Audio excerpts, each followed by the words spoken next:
Sa mga nagkaroon ng violation, walang appeal pero may review. Hindi mo alam paano gawin yan kasi wala kang nakikita dyan. So, explain ko lang sa inyo mga guys, no? Nagkaroon ng violation yung Tumboy TV ko noong August 13 dahil doon sa story post natin. At noong August 13, walang appeal. Wala ding review. Mga few days, gicheck ko ulit itong account ko, meron na siyang review. Kaya kung isa ka dyan na mayroong violation, walang appeal, walang review, mag-antay ka ng mga few days, lalabas din yung review na yan. Hindi mo alam saan hanapin yan, panoorin mo to. Ituturo ko sa'yo. So, pumunta ka lang dyan sa may dashboard mo, no? Dito ka lang sa may monetization. So, ganito yung makikita natin mga guys. Dito tayo sa may taas, review. So, scroll down nyo lang, may makikita kayo dito sa may baba. Request review. You have 79 days left to request a review. So, itap nyo lang yung review.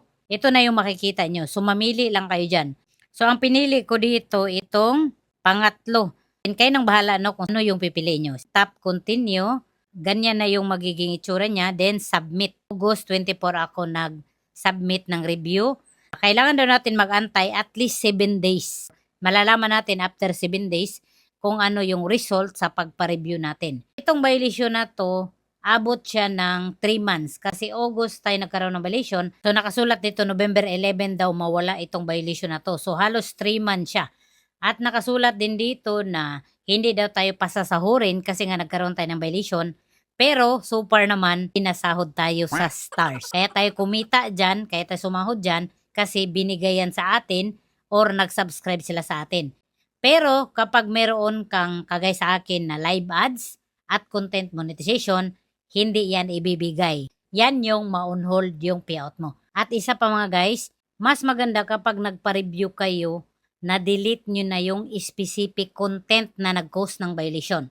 Kagaya sa akin, wala namang specific content na ito yung nagiging violation.